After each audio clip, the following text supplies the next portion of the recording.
3월 18일 목요일 사순절 10분 말씀 묵상 가정예배를 시작하겠습니다. 주님 가르치신 기도합니다. 하늘에 계신 우리 아버지, 아버지의 이름을 거룩하게 하시며 아버지의 나라가 오게 하시며 아버지의 뜻이 하늘에서와 같이 땅에서도 이루어지게 하소서. 오늘 우리에게 일용할 양식을 주시고 우리가 우리에게 잘못한 사람을 용서하여 준 것 같이 우리 죄를 용서하여 주시고 우리를 시험에 빠지지 않게 하시고 악에서 구하소서. 나라와 권능과 영광이 영원히 아버지의 것입니다. 아멘. 찬송가 263장 이 세상 험하고 찬송가 263장을 부릅니다.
이 시간 우리에게 주시는 하나님 말씀은 이사야서 30장 15절로 18절 말씀입니다. 구약성경 이사야 30장 15절로 18절 말씀을 한 절씩 교독합니다. 제가 전체를 읽겠습니다. 주 여호와 이스라엘의 거룩하신 이가 이같이 말씀하시되 너희가 돌이켜 조용히 있어야 구원을 얻을 것이요 잠잠하고 신뢰하여야 힘을 얻을 것이거늘 너희가 원하지 아니하고 이르기를 아니라 우리가 말 타고 도망하리라 하였으므로 너희가 도망할 것이요 또 이르기를 우리가 빠른 짐승을 타리라 하였으므로 너희를 쫓는 자들이 빠르리니 한 사람이 꾸짖은즉 1000사람이 도망하겠고 5이 꾸짖은즉 너희가 다 도망하게 하고 너희 남은 자는 겨우 산 꼭대기에 깃대 같겠고 산마리 위에 깃이 같으리라 하셨느니라. 그러나 여호와께서 기다리시나니 이는 너희에게 은혜를 베풀려 하심이요 일어나시리니 이는 너희를 긍휼히 여기려 하심이라. 대저 여호와는 정의의 하나님이심이라. 그를 기다리는 자마다 복이 있도다. 아멘. 아주 오래전에 어떤 교인 중에서 암이 걸린 분이 있었습니다.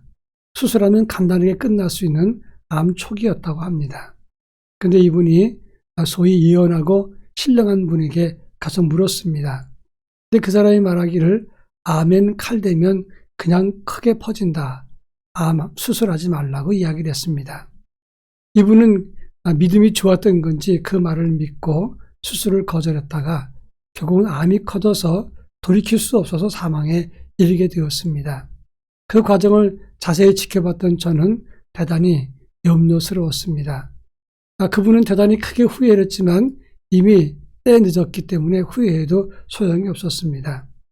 사는 길이 분명히 있는데 그 길을 역행했을 때 결국은 죽음에 이르게 되었다고 하는 것입니다.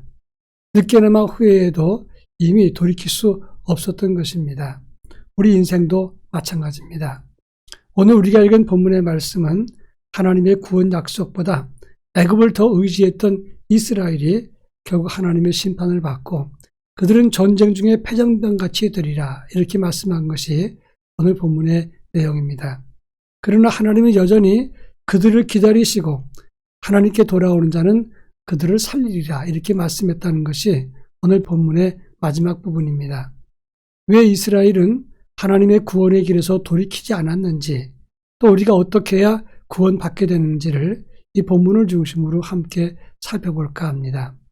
먼저 15절에 보면 하나님은 이미 구원의 길을 이스라엘에게 보여주었다고 하는 것입니다.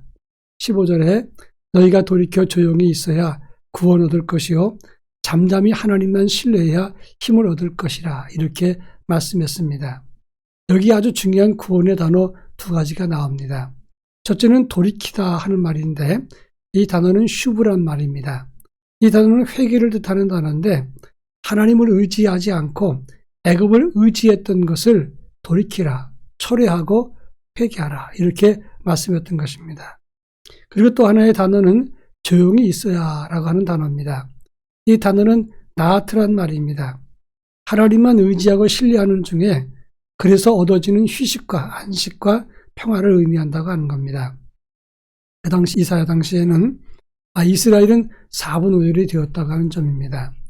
애굽을 의지해야 된다. 아니다. 지금 우리의 위협이 되는 아수르와 교제하자. 아니 신흥 강국 바벨론을 의지하자. 이렇게 4분 5열 되었습니다. 그런데 이사야 당시의 왕들은 애굽을 의지하고 신애굽 정책을 썼습니다. 동시에 신앙적으로도 애굽의 종교를 완전히 버리지 못했다고 하는 것입니다.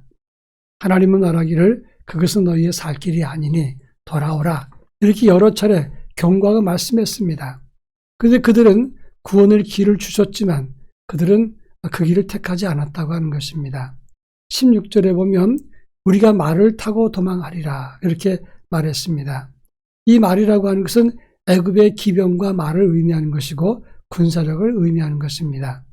결국 이스라엘은 애굽의 강력한 군사력을 의지하겠다 이렇게 표명한 것입니다. 그 결과 17절에 보면 한 사람이 꾸짖은 즉 1000사람이 도망하겠고 5이 꾸짖은 즉 너희가 다 도망하리라 이렇게 말씀했습니다. 이 말은 여호수아서 23장 10절에 나오는 말씀 너희 중에 한 사람이 1000명을 쫓아내리니 하나님이 너희를 위해서 싸우시리라 이렇게 말씀한 것에 대한 이야기입니다. 이제 한 사람이 꾸짖으면 1000명이 도망가는 그런 너희가 어찌 5이 꾸짖었을 때 너희 모두 다 도망하는 자가 되느냐. 이것을 역설적으로 표현한 것입니다.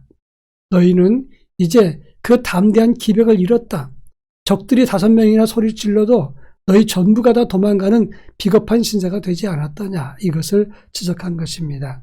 그러면서 말하기를 너희는 겨우 산 꼭대기에 깃대 같고 산마루 위에 기치 같으리라 이렇게 말했습니다.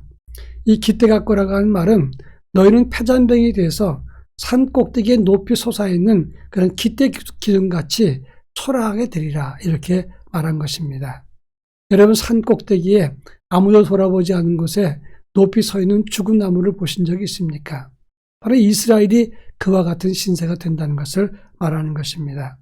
이 모두가 너희가 애굽 세상을 의지한 결과라고 말씀하고 있습니다. 자 그렇다면 하나님은 이스라엘의 징계와 심판을 말씀하시면서 그것을 끝내셨는가? 아닙니다. 18절에서는 다시 한번 구원과 살 기회를 선포하셨습니다. 여호와께서 기다리시나니 은혜를 베풀려 하시며 일어나시리니 너희를 긍휼히 여기려 하심이라 이렇게 말씀했습니다. 이제는 하나님은 두 번째 구원의 길을 여신다고 하는 겁니다. 은혜를 베풀기 위해서 기다리고 긍휼을 주시기 위해서 일어나신다라고 말씀했습니다.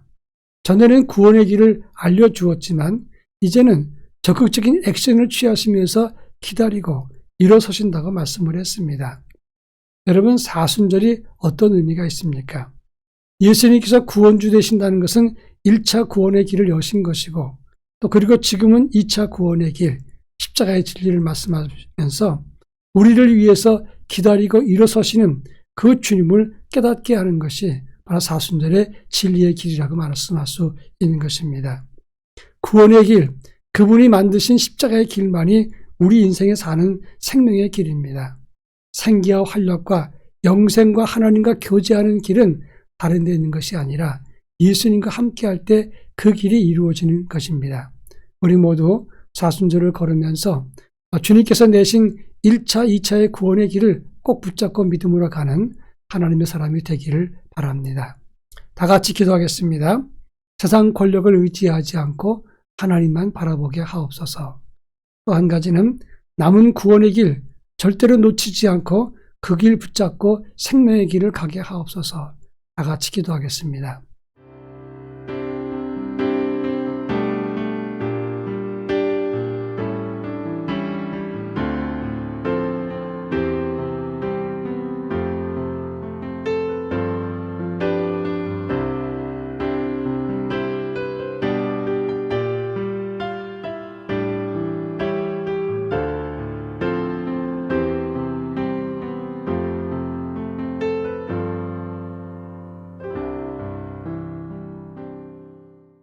사랑 많으신 하나님 아버지, 사람의 길, 세상의 길, 거기엔 참 길이 아니고 참된 생명의 길이 없음을 알게 해 주시옵기를 원합니다.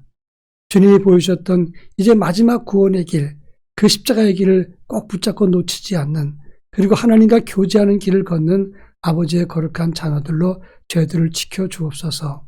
예수님의 이름으로 기도합니다. 아멘.